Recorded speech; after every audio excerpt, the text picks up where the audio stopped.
2 জুলাই দুপুর 12 ঘটিকা থেকে দুপুর 2 ঘটিকা পর্যন্ত পানিসাগর সমষ্টি উন্নয়ন আধিকারিক সহ পানিসাগর বিদ্যুৎ দপ্তরের সিনিয়র ম্যানেজারের নিকট ডেপুটেশন প্রদান করেন ভারতীয় জাতীয় কংগ্রেস পানিসাগর ব্লক কমিটির পক্ষ থেকে দুটি পৃথক পৃথক প্রতিনিধি দল।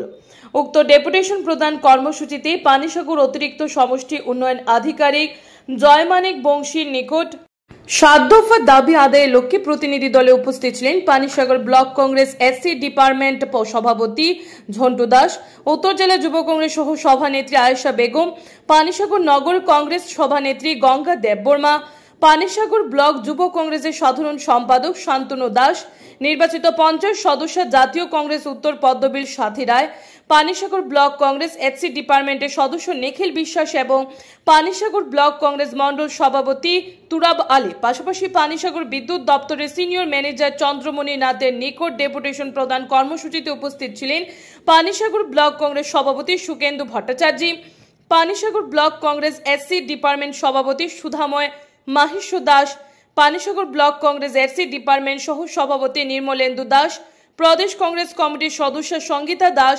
পানিসাগর ব্লক কংগ্রেস কমিটির সম্পাদিকা মায়া রানী দাস, পানিসাগর ব্লক মহিলা কংগ্রেস সদস্য সবিতা নাথ, পানিসাগর ব্লক যুব কংগ্রেস কমিটির কোষাধ্যক্ষ সুশান্ত দাস।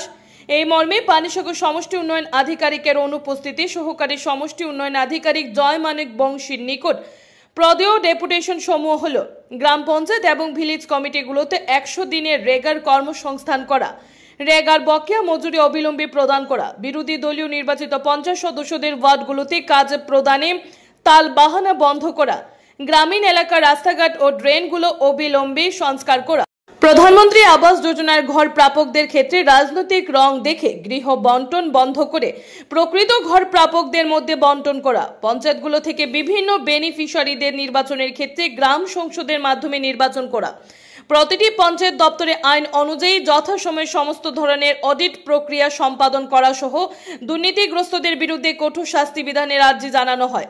অপরদিকে পানিসাগর বিদ্যুৎ উপবিভাগের সিনিয়র ম্যানেজার চন্দ্রমণি নাথের নিকট প্রদেয় 5 দফা দাবি সমূহ হল পানিসাগর বিদ্যুৎ উপবিভাগ এলাকায় বিদ্যুৎ পরিষেবার বেহাল দশা কাটিয়ে অবিলম্বে বিদ্যুৎ পরিষেবা স্বাভাবিক রাখা, প্রতিদিন 24 ঘন্টা বিদ্যুৎ পরিষেবা স্বাভাবিক রাখা, স্মার্ট মিটারে বিদ্যুৎ বিল মাত্রাতিরিক্ত আসার পরিপ্রেক্ষিতে স্মার্ট মিটার বন্ধ করে সাধারণ মিটার ব্যবহার করা, অবিলম্বে অবৈধ বিদ্যুৎ ব্যবহারকারীদের চিহ্নিত করে যথোপযুক্ত পদক্ষেপ গ্রহণ করা, স্থানীয় বাজারগুলো সহ ইমার্জেন্সি এলাকার বিদ্যুৎ পরিষেবা উন্নত রাখতে ওই এলাকাগুলোর জন্য পৃথক পৃথক ফেজ এবং ট্রান্সফরমার ব্যবহার করা।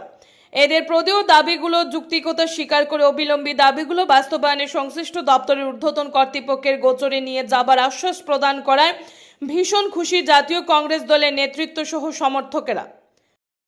আমরা দেখতে পেলাম আজকে জাতীয় কংগ্রেসের পক্ষ থেকে পানিসাগর পরপর দুটি দপ্তরে আপনারা ডেপুটেশন দাখিল করলেন। তো আসল মূলত কি উদ্দেশ্য নিয়ে কি দাবি দাবা নিয়ে দুটি দপ্তরে আপনারা ডেপুটেশন প্রদান করলেন?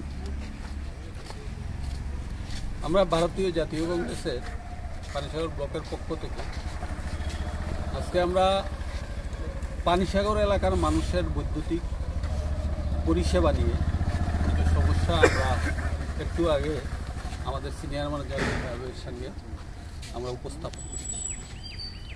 মূলত আমরা দীর্ঘদিন ধরে দেখছি যে পানিসাগর এলাকা, সেটা নগর পঞ্চায়েত হোক, গ্রাম পঞ্চায়েত হোক, এডিসি ভিলেজ,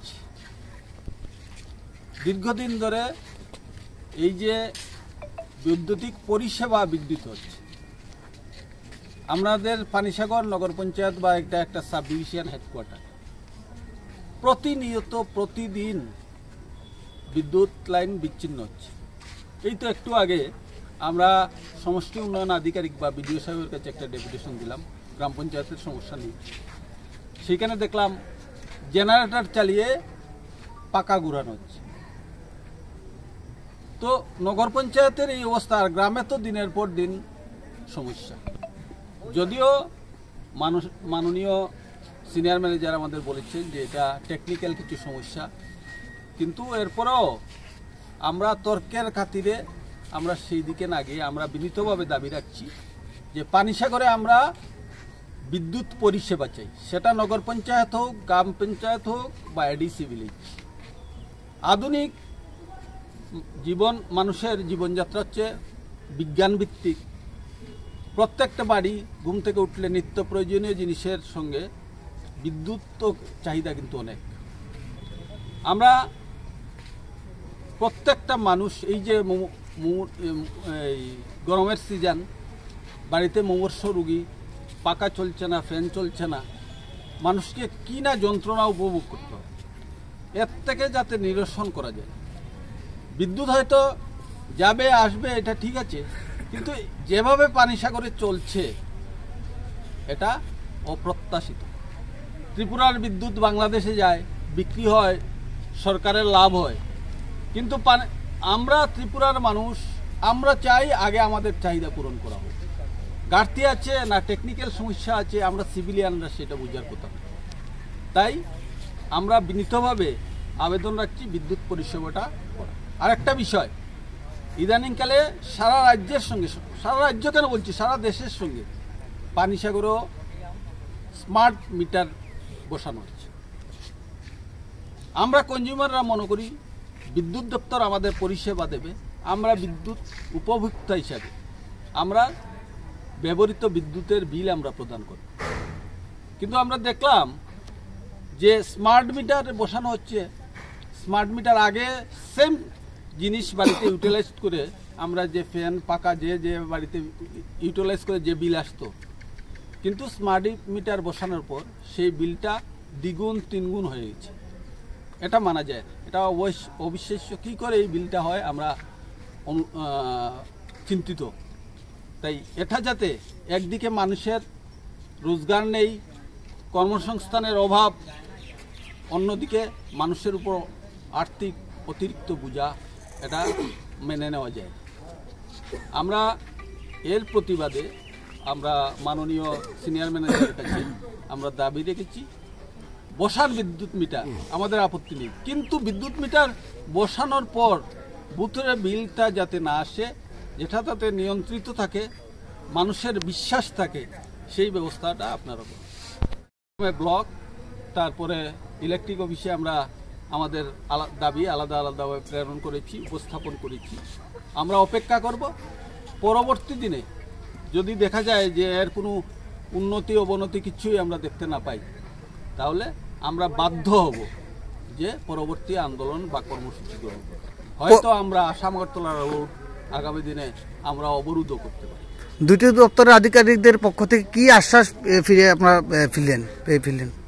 বিশেষ করে এখানে ইলেকট্রিক দপ্তর সিনিয়র ম্যানেজার সাহেব, মাননীয় সিনিয়র ম্যানেজার সাহেব আমাদের আশ্বস্ত করেছেন, উনি চেষ্টা করছেন, কিন্তু কিছু টেকনিক্যাল সমস্যা উনি আমাদের কাছে তুলে ধরেছেন।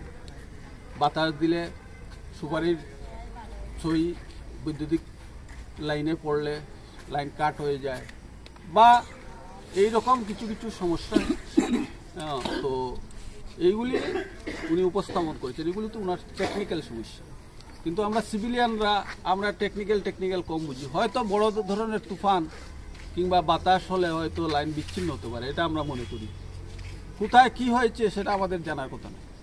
আমরা কনজিউমার, ভোক্তা, আমরা চাই পরিষেবা, আমরা চাই পাশাপাশি আমরা প্রস্তুত পরিষেবা আমাদের ব্যবহৃত বিদ্যুতের বিল প্রদান করতে, এটা আমরা একমত। এই হচ্ছে অবস্থা। ধন্যবাদ।